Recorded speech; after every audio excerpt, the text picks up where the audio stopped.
नमस्कार प्यारे विद्यार्थियों, स्वागत है आपका आपके अपने YouTube चैनल गुरु आज्ञा क्लासेस में। मैं आशुतोष शर्मा एक बार फिर आपके साथ जुड़ा हूं। आज हम हिंदी व्याकरण के मॉडल पेपर को सोल्व करने वाले हैं। 30 प्रश्नों का एक महत्वपूर्ण संग्रह आपके लिए लाया हूं।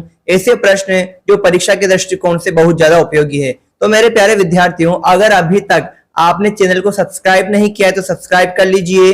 अगर आपने क्लास को लाइक नहीं किया तो लाइक कर लीजिए, और अगर अपने मित्रों को शेयर नहीं किया है तो शेयर कर दीजिए। तो प्यारे विद्यार्थी, शुरुआत करते हैं अपने प्रश्न संख्या 1 से। देखिए दोस्तों, प्रश्न संख्या 1 में पूछा गया है, इन जो इंद्रियों की पहुंच से बाहर हो वाक्यांश के लिए एक शब्द बताइए। यानी कि वन वर्ड पूछा गया है। अंग्रेजी में क्या कहते हैं वन वर्ड, और हिंदी में क्या कहते हैं वाक्यांश के लिए एक शब्द। तो देखिए 4 विकल्प हमारे सामने दिए गए हैं। पहला विकल्प है इंद्रिय जीत होता है, इंद्रिय निग्रह होता है, इंद्रियातीत होता है, या इंद्रधनुष होता है। तो देखो प्यारे विद्यार्थियों, जो इंद्रियों की पहुंच से बाहर हो उसे इंद्रियातीत कहते हैं। क्या कहते हैं? इंद्रियातीत कहते हैं। इंद्रिय निग्रह का किसको कहा जाता है? जो प्रयत्नशील हो, इंद्रियों का निग्रह करने के लिए प्रयत्नशील हो। इंद्रिय जीत होता, इंद्रजीत होता है ना, इंद्रिय जीत नहीं होता, ये शब्द गलत है। ठीक है। इंद्रधनुष 7 रंगों का जो समूह होता है उसे क्या कहते हैं? इंद्रधनुष कहते हैं। ठीक है। तो विकल्प संख्या 3 जो है प्रश्न संख्या 1 का बिल्कुल सही उत्तर है प्यारे प्यारे विद्यार्थियों। एक बार कमेंट बॉक्स में फटाफट से राधे राधे लिख दीजिए। बढ़ते हैं प्रश्न संख्या 2 की ओर। प्रश्न संख्या 2 में पूछा गया है प्यारों, थोड़ा खर्च करने वाला के लिए एक शब्द है। थोड़ा खर्च करने वाला, ऐसा व्यक्ति जो बहुत कम मात्रा में खर्च करे, उसे क्या कहेंगे? तो देखिए, अल्पव्ययी कहेंगे, अल्पक्रयी कहेंगे, अल्पज्ञ कहेंगे, या अमूल्य कहेंगे। अगर हम एक एक शब्द का विस्तार से देखें तो अमूल्य तो वह होता है जिसका कोई मूल्य न हो, जिसका कोई मूल्य न हो, वह क्या कहलाएगा? आपके अमूल्य कहलाएगा। अल्पज्ञ, कम जानने वाला, कम जानने वाला। ठीक है। बात करते हैं आगे अल्पक्रयी, कम खरीदने वाला, है ना, कम खरीदने वाला। बात करते हैं प्रश्न संख्या 2 के विकल्प 1 अल्पव्ययी, जो कम खर्च करे या थोड़ा खर्च करे, कम खर्च करने वाला। अब इसकी जगह मितव्ययी भी हो सकता है, तो वह भी आपके सही होगा दोस्तों। क्या हो सकता है? मितव्ययी। मित का अर्थ भी क्या होता है? कम ही होता है। तो विकल्प संख्या 1 जो है प्रश्न संख्या 2 का है। अगले प्रश्न संख्या 3 की ओर। प्रश्न संख्या 3 में क्या पूछा गया है? समश्रुत भिन्नार्थक शब्द की दृष्टि से असंगत युग्म चुनिए। यानी कौन सा युग्म असंगत है? 4 विकल्प हमारे सामने है प्यारे विद्यार्थियों। पहला है उमक और उभक, जिसमें उमक का वेग और उभक का रीच दिया गया है, जो बिल्कुल सही है। फिर है क्षमा और क्षमा, तो शेख क्षमा तो होता है माफी, और एक क्षमा होता है पृथ्वी, जो बिल्कुल सही है। बढ़ते हैं अगले प्रश्न संख्या 3 के विकल्प संख्या 3 की ओर। कृतिका और कृतिका, तो कृतिका तो एक प्रकार का नक्षत्र है, और कृतिका किसी भयंकर कार्य को कहते हैं। फिर बढ़ते हैं पायस और पायसा। तो देखिए, पायस जो होता है वो वर्षा ऋतु को नहीं बोलते। पायस का अर्थ होता है खीर। क्या होता है? खीर। और वर्षा जो बोलते हैं वह बोलते हैं पावस को। इसको बोलते हैं पावस को। इसलिए असंगत युग्म जो है हमारे विकल्प संख्या 4 होगा। कौन सा होगा विद्यार्थियों? विकल्प संख्या 4। बढ़ते हैं अगले प्रश्न संख्या 4 की ओर। प्रश्न संख्या 4 में पूछा है मेरे प्रिय विद्यार्थियों, निम्नलिखित में से कौन सा विलोम शब्द युग्म गलत है? कौन सा विलोम शब्द युग्म गलत है? तो देखिए चारों विकल्प देखते हैं प्यारे विद्यार्थियों। पहला विकल्प दिया गया है आपके, पहला विकल्प है इष्ट का अनिष्ट होता है, छल का निश्चल होता है, उत्कर्ष का विकर्ष होता है, और सानुनासिक का निर्नुनासिक होता है। तो इष्ट का अनिष्ट बिल्कुल सही है, छल का निश्चल बिल्कुल सही है, उत्कर्ष का विकर्ष नहीं होता, अपकर्ष होता है। क्या होता है? अपकर्ष होता है। और गलत युग्म पूछा है प्यारे विद्यार्थियों, तो विकल्प संख्या 3 जो है वह प्रश्न संख्या 4 का बिल्कुल सही उत्तर है। आइए बढ़ते हैं प्रश्न संख्या 5 की ओर। प्रश्न संख्या 5 में पूछा गया है मित्रों, सरस का विलोम शब्द है, सरस का विलोम शब्द है, सरस शब्द दिया गया है और इसका विलोम शब्द पूछा गया है। तो नीरस होगा, निर्जल होगा, निरीह होगा या दुर्गम होगा। तो देखिए सरस का अर्थ होता है अच्छा है और नीरस का अर्थ होता है जो बिना रस के हो, बिना आनंद के। सरस का एक अर्थ आनंद भी होता है या आनंद सहित भी होता है। नीरस का मतलब होता है जिसमें आनंद नहीं हो। तो विलोम शब्द प्रश्न संख्या 5 का विकल्प 1 बिल्कुल सही उत्तर है। बढ़ते हैं प्रश्न संख्या 6 की ओर। प्रश्न संख्या 6 में पूछा गया है दोस्तों, खेचर शब्द का पर्यायवाची निम्नलिखित में से कौन सा है? खेचर शब्द का पर्यायवाची निम्नलिखित में से कौन सा है? पहला है नीरज, फिर है खग, नंबर 3 पर है पावन और नंबर 4 पर है मनुष्य। तो देखो प्यारे विद्यार्थियों, नीरज जो है वह किसको कहते हैं? कमल को कहते हैं। किसको कहते हैं? कमल को कहते हैं। फिर करते हैं बात खग की। तो खग किसको कहते हैं? पक्षी को कहते हैं और पक्षी को ही खेचर भी कहा जाता है। खेचर इसलिए कहा जाता है, खे का अर्थ होता है आकाश, आसमान या अंतरिक्ष, है ना। आकाश, आसमान या अंतरिक्ष होता है। और चर का अर्थ होता है विचरण करने वाला। क्या होता है? विचरण करने वाला। अर्थात जो आसमान में, आकाश में विचरण करे वह क्या कहलाता है?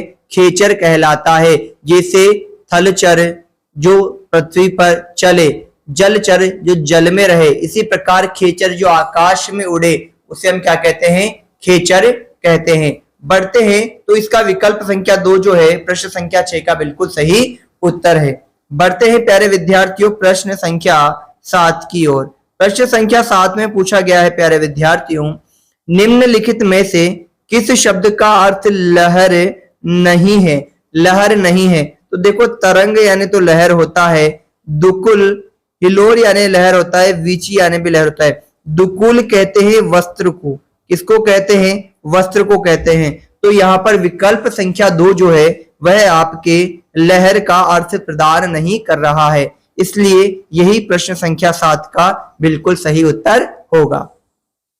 बढ़ते हैं प्यारे विद्यार्थियों प्रश्न संख्या 8 की ओर। प्रश्न संख्या 8 में पूछा गया है, सामयिक शब्द में प्रयुक्त प्रत्यय है।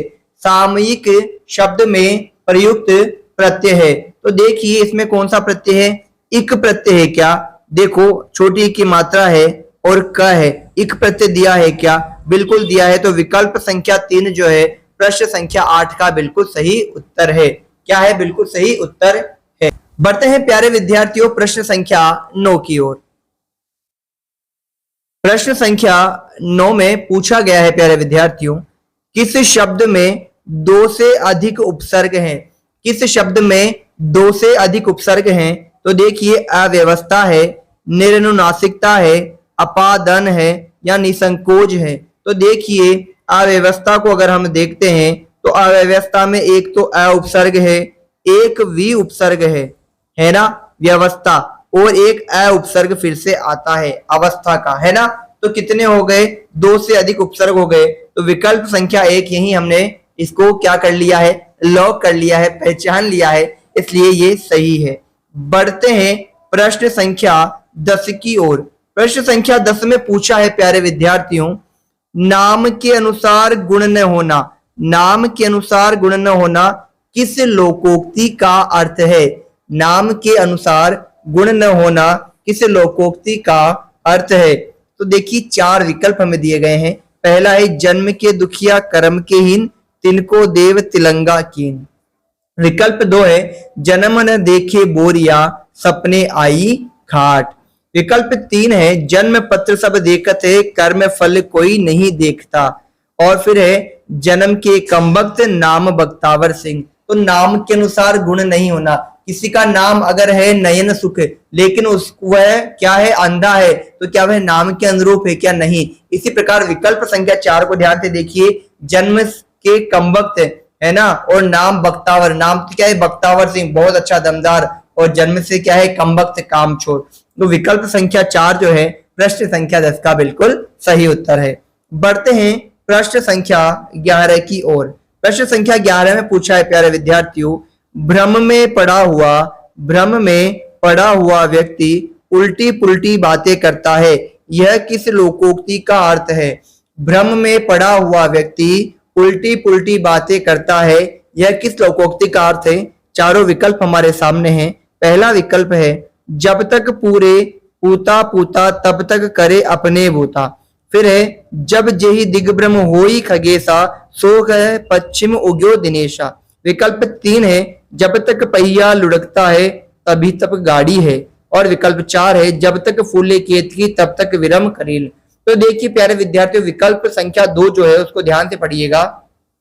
जब जेहि दिग्भ्रम होई खगेसा, जब किसी खगेसा है ना, आकाश में किसी को भ्रम हो जाए, क्या भ्रम हो जाए किसी पक्षी को कि सो कह पश्चिम उग्यो दिनेशा, तो वह क्या करेगा कि पश्चिम दिशा में आज सूर्य उदित हो रहा है। जब किसी को भ्रम हो जाता है, मति भ्रम हो जाता है, तो उसे पश्चिम दिशा में भी सूर्य उगता हुआ नजर आता है। यानी कि शाम के समय जब अस्त होता सूर्य है, वो उसको उदित होता हुआ प्रतीत होगा। तो वह भ्रम में पड़ा हुआ व्यक्ति कैसी बातें करता है? उल्टे पुल्टी बातें करता है। तो विकल्प संख्या 2 जो है प्रश्न संख्या 11 का बिल्कुल सही उत्तर है। बढ़ते हैं प्रश्न संख्या 12 की ओर। बहुत दिनों बाद दिखाई देना को दर्शाने वाला मुहावरा है। ऐसा मुहावरा इन चारों विकल्पों में से जो इस बात को दिखाता है कि बहुत दिनों बाद दिखाई देना। ईद का चांद होना, आंखें चार होना, कलेजा ठंडा होना या पोबारह होना। तो देखो प्यारे विद्यार्थियों, आपको बिल्कुल पता है और आपका उत्तर भी कमेंट बॉक्स में आ चुका है।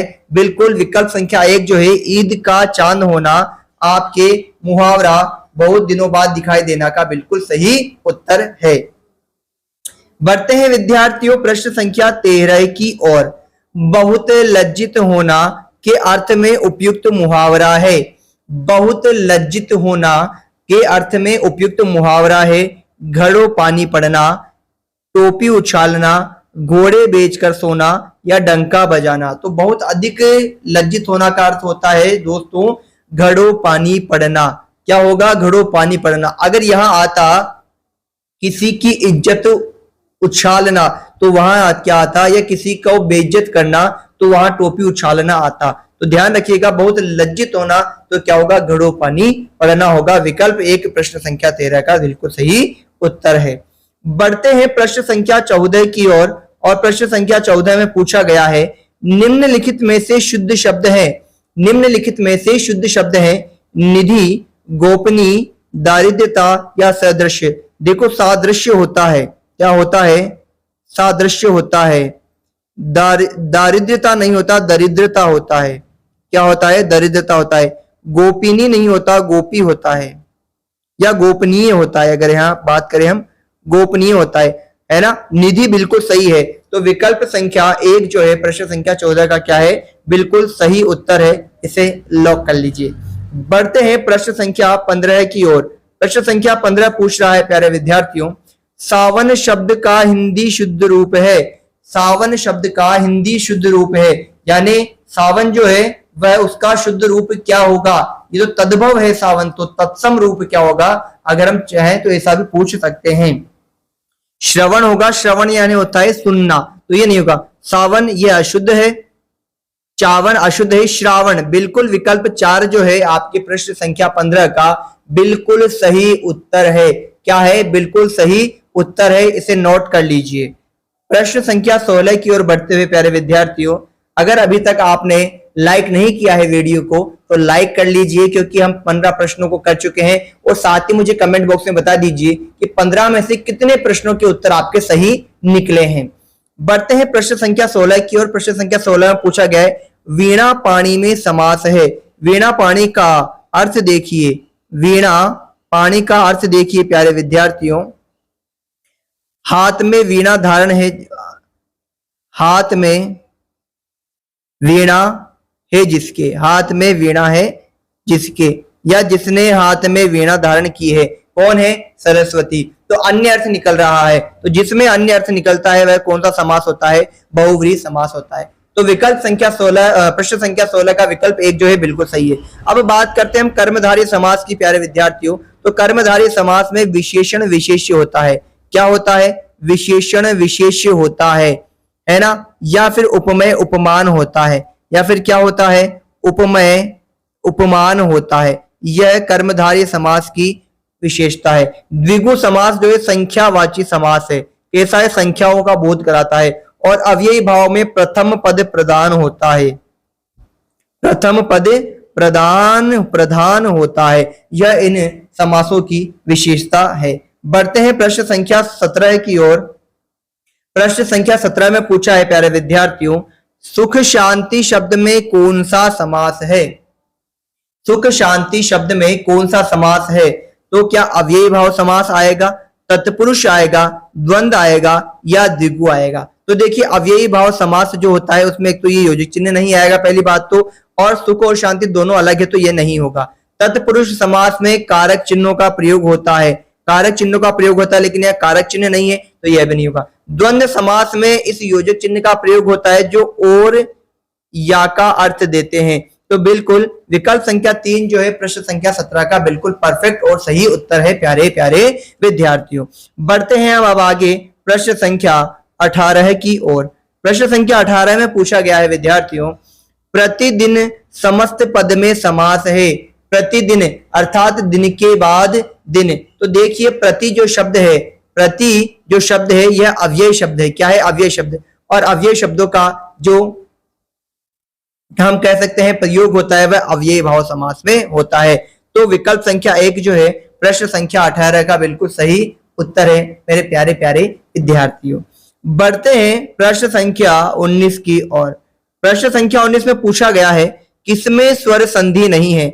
4 विकल्प आपके सामने हैं, इन चारों में से आपको पहचान करनी है कि किसमें स्वर संधि नहीं है। तो देखिए गिरीश की बात करते हैं तो गिरी प्लस ईश से मिलकर के यह बना है तो इसमें तो स्वर संधि है। फिर परोपकार, पर प्लस उपकार से बना है तो इसमें भी स्वर संधि है। मतेक्य, मत प्लस ऐक्य से मिलकर यह बना है तो इसमें भी है। संतोष बना है प्यारे विद्यार्थियों सम प्लस तोष से मिलकर बना है और यहाँ पर किसी प्रकार का स्वर नहीं है। इससे विकल्प संख्या 4 जो है संतोष में कौन सी संधि है? इसमें है आपके व्यंजन संधि। कौन सी संधि है? व्यंजन संधि है। इसलिए विकल्प संख्या 4 प्रश्न संख्या 19 का बिल्कुल सही उत्तर है। बढ़ते हैं प्रश्न संख्या 20 की ओर। प्रश्न संख्या 20 में पूछा गया है विद्यार्थियों, निम्नलिखित में से किस शब्द में स्वर संधि है? निम्नलिखित में से किस शब्द में स्वर संधि है? वैसा ही प्रश्न एक बार और आपकी स्क्रीन पर है, आपके सामने है प्यारे विद्यार्थियों। नमस्कार, जगदीश, भानुदय और दुर्लभ। तो देखिए नमस्कार में इसमें पूछा, उसमें पूछा स्वर संधि नहीं है, इसमें पूछा है स्वर संधि है। तो नमः प्लस कार से नमस्कार बना है, विसर्ग संधि है। जगत प्लस ईश से मिलकर बना है, इसमें व्यंजन संधि है। भानु प्लस उदय बिल्कुल इसमें आपके स्वर संधि आ गया है। विकल्प संख्या 3 जो है इसमें स्वर संधि आ गई है। इससे विकल्प संख्या 3 जो है प्रश्न संख्या 20 का बिल्कुल सही उत्तर है मेरे प्यारे विद्यार्थियों। बढ़ते हैं प्रश्न संख्या 21 की ओर और इसमें पूछा गया है किस विकल्प के सभी शब्द दीर्घ स्वर संधि के नहीं है? यानी कि और डीप में जा रहा है। वह पूछ रहा है कि पहले स्वर संधि पूछा कि कौन से में स्वर संधि नहीं है, फिर पूछा कौन सा स्वर संधि का है, और अब उसका स्तर और बढ़ाते हुए पूछ लिया गया है कि दीर्घ संधि का बताओ। तो भाई चलो करते हैं। सतीश, देशाटन, जठराग्नि। सबसे पहले बता दो दीर्घ संधि में क्या क्या आते हैं। तो दीर्घ संधि में एक तो आ आता है, एक बड़ा ई आता है और एक बड़ा उ आता है। ये जिसमें होंगे वे क्या कहलाएंगे? आपके दीर्घ संधि कहलाएंगे। तो देखो बड़ा ई आ रहा है, ये तो है। देशाटन आ रहा है, जठराग्नि आ रहा है, तो इसमें तो दीर्घ संधि स्वर संधि है। फिर एक कपीश्वर बड़ा ई आ रहा है, महतीच्छा बड़ा ई आ रहा है, गिरिंद्र बड़ा ई आ रहा है, इसमें भी है। फिर मात्रादेश आ रहा है लेकिन त्रय आ रहा है। ये मात्रादेश कैसे बनता है? मातृ प्लस आदेश से मिलकर के बनता है। मातृ प्लस आदेश से मिलकर के बनता है। यहाँ री आ रहा है प्यारे विद्यार्थियों, क्या री? पितृनुमति, यह भी इस प्रकार बनता है। पितृनुमति यह आपकी यण संधि के उदाहरण में जाता है। किसमें जाता है?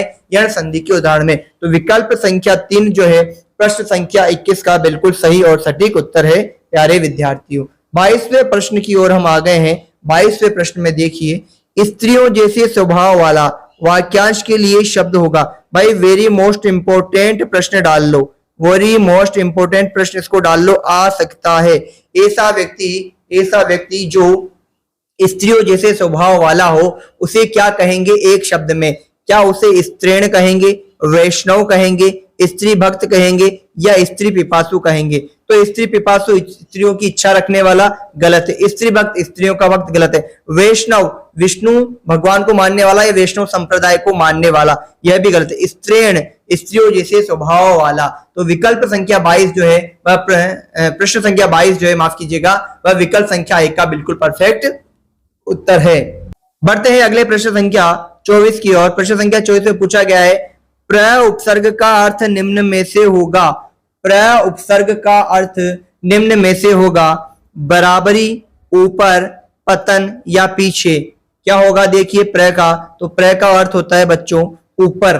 प्र उपसर्ग का शाब्दिक अर्थ जो होता है वह ऊपर होता है। और इस प्रश्न से आपको यह भी समझ में आ गया कि प्रत्यय कौन सा लगा है यह पूछता है, उपसर्ग कौन सा लगा है यह पूछता है, लेकिन साथ में उनका शाब्दिक अर्थ भी वह आपसे पूछ सकता है। तो अगर अभी तक आपने प्रत्ययों के शाब्दिक अर्थ नहीं समझे हैं, याद नहीं किए हैं, तो समय है अभी आपके पास, आप पढ़ लीजिए। बढ़ते हैं अगले प्रश्न संख्या 25 की ओर। प्रश्न संख्या 25 में क्या पूछा गया है? आसमान सिर पर उठाना मुहावरे का अर्थ है। आसमान सिर पर उठाना, इस मुहावरे का क्या अर्थ है? बहुत अभिमान करना होगा, बहुत सम्मान करना होगा, बहुत अपमान करना होगा या बहुत सीधा बनना होगा। तो देखिए आसमान सिर पर उठाने का मतलब क्या होगा? बहुत अधिक अपमान करना होगा। इन विकल्पों के आधार पर बता रहा हूं क्या होगा, बहुत अपमान करना होगा। बढ़ते हैं प्रश्न संख्या 26 की ओर। वीणा है हाथ में जिनके विग्रह का समास युक्त शब्द है। वीणा है हाथ में जिसके वाक्यांश के लिए एक शब्द क्या होगा? सीधा सीधा अगर हम कहें तो देखिए वीणा है हाथ में जिनके, उनको क्या कहा जाता है? वीणा पाणी। विकल्प 2, चक्र है हाथ में जिनके, चक्र पाणी। अग्नि है हाथ में, अग्नि पाणी। शूल यानी त्रिशूल है, शूल पाणी। तो वीणा पाणी कौन है? सरस्वती जी। कौन है? मां सरस्वती जी है, जो कि विद्या की दात्री है, विद्या प्रदान करने वाली है। तो विकल्प संख्या 2 जो है प्रश्न संख्या 26 का बिल्कुल सही उत्तर है। बढ़ते हैं प्रश्न संख्या 27 की ओर। वाचाल का विलोम होगा। वाचाल जो अधिक बोलता हो, वाचाल जो अधिक बोलता हो, बोलने में बहुत अधिकता रखता हो, तो वह होता है वाचाल। तो जो अधिक बोलता है वाचाल, तो उसका विलोम क्या होगा? मूक, जो बिल्कुल नहीं बोलता हो, अत्यधिक मौन रहता हो। बढ़ते हैं प्रश्न संख्या 28 की ओर। प्रश्न संख्या 28 में क्या पूछा दोस्तों? जो कठिनाई से प्राप्त हो के लिए एक शब्द है। जो कठिनाई से प्राप्त हो उसके लिए एक शब्द होगा। सुलभ, कठिन प्राप्त, दुर्लभ या प्राप्त कठिन। बहुत ही आसान सा प्रश्न है, बहुत ही आसान था, बिल्कुल आपके आंसर कमेंट में आ गए हैं। विकल्प 3 जो है दुर्लभ, वह बिल्कुल सही होगा प्रश्न संख्या 28 का आंसर। प्रश्न संख्या 29 की ओर बढ़ते हुए प्यारे विद्यार्थियों, उपकार का विलोम होगा। उपकार किसी का भला करना, इसका विलोम क्या होगा? विकार होगा? नहीं। समकार होगा? नहीं। सुकार? नहीं। अपकार, बिल्कुल अपमान करना होगा। सॉरी, अपमान करना कह दो या किसी को भला बुरा करना होगा, है ना, किसी का बुरा करना होगा। अपकार यानी किसी का बुरा करना और उपकार किसी का अच्छा करना। तो विकल्प संख्या 4 जो है प्रश्न संख्या 29 का बिल्कुल सही उत्तर है। बढ़ते हैं अपने अगले प्रश्न संख्या 30 की ओर। और प्रश्न संख्या 30 में क्या पूछा है प्यारे विद्यार्थियों? कौन सा शब्द शुद्ध है? 4 विकल्प हैं, चारों में से एक शुद्ध शब्द है, उसको पहचानना है। उज्ज्वल, यह गलत है, बड़ा ऊ आ रहा है और ज भी एक ही। उज्ज्वल, यहाँ बड़ा ऊ गलत है, दोनों छोटे जे सही है, इसलिए गलत है। उज्ज्वल, बिल्कुल उज्ज्वल जो होता है प्यारे विद्यार्थियों, उसमें दोनों ज जो है वह आधे आते हैं। क्या होते हैं? आधे आते हैं। तो विकल्प संख्या 3 जो है प्रश्न संख्या 30 का बिल्कुल सही उत्तर है। बढ़ते हैं, एक प्रश्न और है, बिल्कुल प्रश्न संख्या 31। डिबिया में कौन सा प्रत्यय है? डिबिया शब्द में कौन सा प्रत्यय है? तो देखो इया प्रत्यय है। अब इया में छोटा ई, बड़ा ई, मात्रा देखो ब में कौन सी मात्रा है? छोटी ई की मात्रा, तो छोटा वाला। तो विकल्प संख्या 4 जो है प्रश्न संख्या 31 का बिल्कुल सही उत्तर है। तो मेरे प्यारे विद्यार्थियों, आज की कक्षा आपको कैसी लगी? प्रश्नों का स्तर कैसा लगा? कितने आपके आज की कक्षा में प्रश्न सही हुए हैं?